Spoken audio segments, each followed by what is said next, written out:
Welcome to the way of success. দেখো, আজকে আমরা আলোচনা করব ইঙ্গো মারাঠা ওয়ার নিয়ে। তো ইঙ্গো মারাঠা ওয়ার একটা হিস্ট্রির ইম্পর্টেন্ট টপিক। অলরেডি আমরা ইঙ্গো মহীশূর ওয়ার অব্দি কমপ্লিট করেছি। তোমরা যারা ভিডিওটা এখনো পর্যন্ত দেখোনি তারা কিন্তু দেখে নেবে। আমরা ফুল সিরিজ ধরে প্রত্যেকটা চ্যাপ্টার কমপ্লিট করব, হিস্ট্রি থেকে জিওগ্রাফি, পলিটি, ইকোনমিক্স এবং কারেন্ট অ্যাফেয়ার্স সমস্ত কিছু। অলরেডি আমাদের 50 সাবস্ক্রাইবার কমপ্লিট হয়ে গেছে।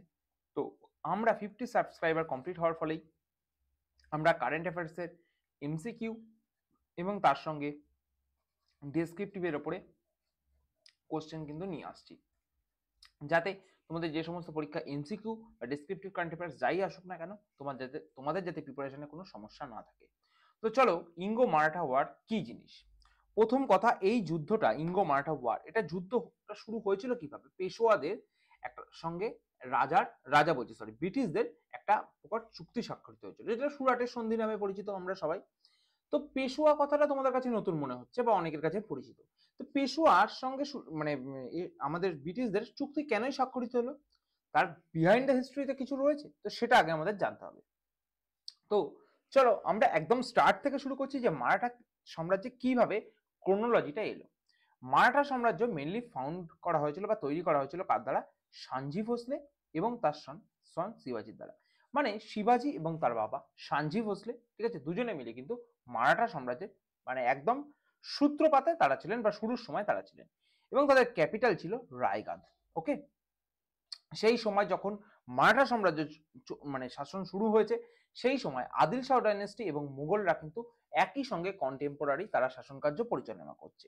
এবং শিবাজির দুজন সন্তান ছিল, একজন হলো শম্ভুজি আর একজন হলো রাজারাম। একজন শম্ভুজি আর একজন রাজারাম, ঠিক আছে। তো শিবাজির মৃত্যুর পর কে সিংহাসনে বসলো? সিংহাসনে বসলো শম্ভুজি, যেটা আমরা সবাই মোটামুটি জানি যে শম্ভুজি সিংহাসনে বসলো। কিন্তু কিছুদিন পর শম্ভুজিকে ক্যাপচার করা হলো এবং এক্সিকিউট করলো কারা? করলো মুঘলরা। তাহলে শম্ভুজিও কিন্তু আমাদের যে ক্রোনোলজিতে ফার্স্টে আমাদের শাহাজি ছিল, তারপরে শিবাজি, তারপরে শম্ভুজি, তিনজনেই কিন্তু আমাদের ক্রোনোলজিতে কমপ্লিট হলো। এরপরে সিংহাসনে বসলো রাজারাম। রাজারাম সিংহাসনে বসলো, কিন্তু সেও বেশি দিন থাকতে পারলো না। তারপরে তার ইয়ঙ্গার সন শিবাজি টু, যে সে সিংহাসনে বসলো তার মা তারাবাইয়ের সহযোগিতা, ঠিক আছে। তাহলে এখান থেকে কোশ্চেন আসছে, শিবাজি টু এর মায়ের নাম কি? তারাবাই। তারপর সিংহাসনে বসলো শাহু। শাহু যখন সিংহাসনে বসছে, তখনই কিন্তু পেশোয়া যে সিস্টেমটা, পেশোয়া সিস্টেমটা চালু হচ্ছে। পেশোয়া সিস্টেমটা চালু হলো 1713 খ্রিস্টাব্দে। বালাজি বিশ্বনাথ হয়ে গেল প্রথম পেশোয়া। তাহলে প্রথম পেশোয়ার নাম কি? বালাজি বিশ্বনাথ। কার সময় শুরু হলো? শাহুর সময় শুরু হলো। ভিভিআই কোশ্চেন, ওকে। বালাজি বিশ্বনাথ হলো আমাদের প্রথম পেশোয়া, এবং বালাজি বিশ্বনাথের পরে পেশোয়া হলো বাজিরাও, ঠিক আছে। বাজিরাও ছিল তার এল্ডেস্ট সন, ঠিক আছে, বালাজি বিশ্বনাথের, অ্যান্ড বিকেম দ্য পেশোয়া। মানে বালাজি বিশ্বনাথের পরেই বাজিরাও যে সে হলো সেকেন্ড পেশোয়া। এবং বাজিরাও যখন পেশোয়া হয়েছে, সে মানে বাজিরাও ওয়ানের কথা বলছি, সেই সময়ে কিন্তু মারাঠা সাম্রাজ্যের মধ্যে ডিসেন্ট্রালাইজড কনফেডারেন্সি মানে সেন্ট্রালাইজ স্ট্রাকচারটা আস্তে আস্তে দুর্বল হতে শুরু করলো এবং বিভিন্ন ফ্যামিলিতে ভেঙে গেল। যেমন তার মধ্যে গাইকোয়াডস বলো, ভোঁসলে বলো, হোলকার্স বলো, সিন্ধিয়াস বলো, পেশোয়া পুনা যেটা ছিল, প্রত্যেকটা আলাদা আলাদা ছোট ছোট ফ্যামিলিতে ভাগ হয়ে গেল। মানে একটা সেন্ট্রালাইজ কাঠামো আস্তে আস্তে বিভিন্ন ভাগে ভাগ হয়ে গেল। তারপরে কি হলো? বাজিরাও যে সময় মানে পেশোয়ার ছিলেন, ঠিক আছে, তিনি আরেকটা নামে পরিচিত ছিলেন, তার নাম ছিল নানা সাহেব, ঠিক আছে। তো বালাজি বিশ্বনাথের ছেলের নাম হচ্ছে বাজিরাও, ঠিক আছে, তাকে বালাজি বাজিরাও বলে ডাকা হতো। তিনি নানা সাহেব নামে পরিচিত ছিলেন। এবং তার সময় 1761 খ্রিস্টাব্দে যে যুদ্ধটা হলো, সেটা হচ্ছে পানিপথের থার্ড পানিপথের যুদ্ধ, 1761 খ্রিস্টাব্দে। এই যুদ্ধে, ঠিক আছে, ডিফিটেড বাই আহমেদ শাহ আবদালি, ঠিক আছে। মানে মারাঠা সাম্রাজ্য কিন্তু আহমেদ শাহ আবদালির কাছে পরাজিত হয় এবং অনেকটাই দুর্বল হয়ে পড়ে।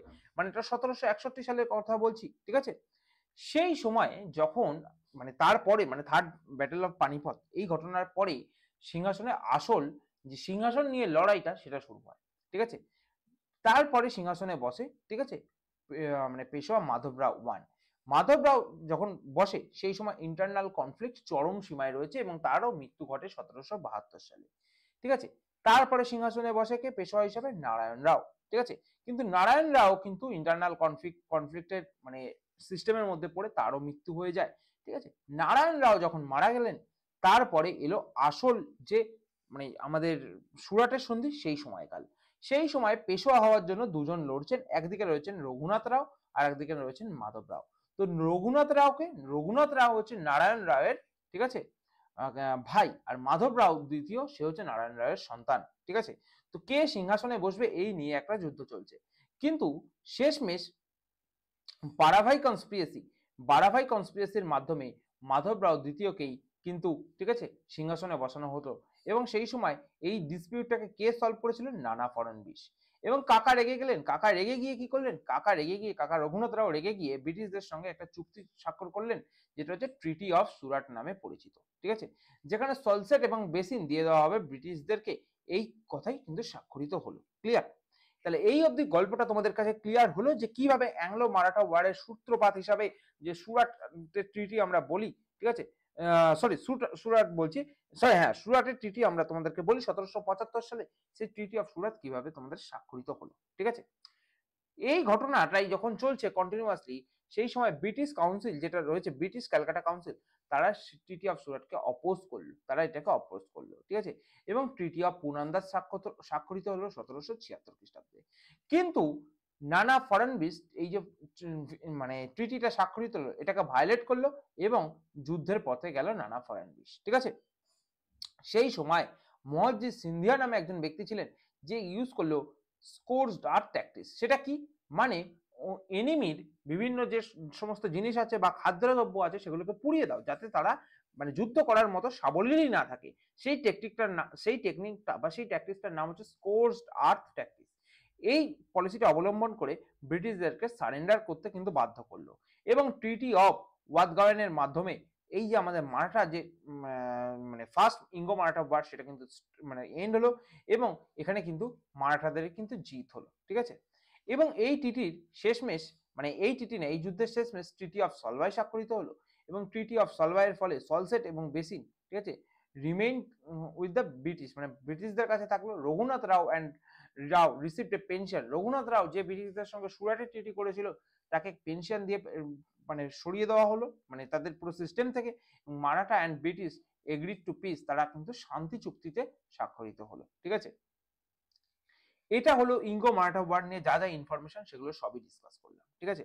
এটা আমরা mainly first Anglo Maratha war তোমাদের কাছে আলোচনা করলাম। ঠিক এইভাবেই second Anglo Maratha war, third Anglo Maratha war, এগুলো কিন্তু আমরা তোমাদের কাছে আলোচনা করব।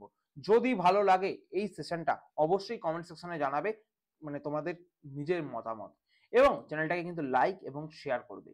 তোমাদের লাইক, কমেন্ট এবং শেয়ার, এই তিনটের উপরে ভিত্তি করে আমরা চ্যানেলে নতুন নতুন সিরিজ নিয়ে আসবো। আমরা আমাদের কথা মতো আমরা কিন্তু কারেন্ট অ্যাফেয়ার সিরিজ নিয়ে এসেছি, তাই আর দেরি কিসের? যদি ভালো লেগে থাকে অবশ্যই চ্যানেলটাকে লাইক এবং শেয়ার এবং সাবস্ক্রাইব করো। এবং যদি টেলিগ্রাম চ্যানেলে না যুক্ত হয়ে থাকো, ডেসক্রিপশন বক্সে দেওয়া লিঙ্ক থেকে টেলিগ্রাম চ্যানেলে যুক্ত হয়ে যাও, বা দা ওয়ে অফ সাকসেস লিখে সার্চ করো টেলিগ্রামে, সেখান থেকে টেলিগ্রাম চ্যানেলে যুক্ত হয়ে যাও, ঠিক আছে। তো আজ এই অবধি এই ভিডিওটাকে আমরা শেষ করছি। নেক্সট ভিডিওতে নতুন কোনো টপিক নিয়ে আবার দেখা হবে। Thank you.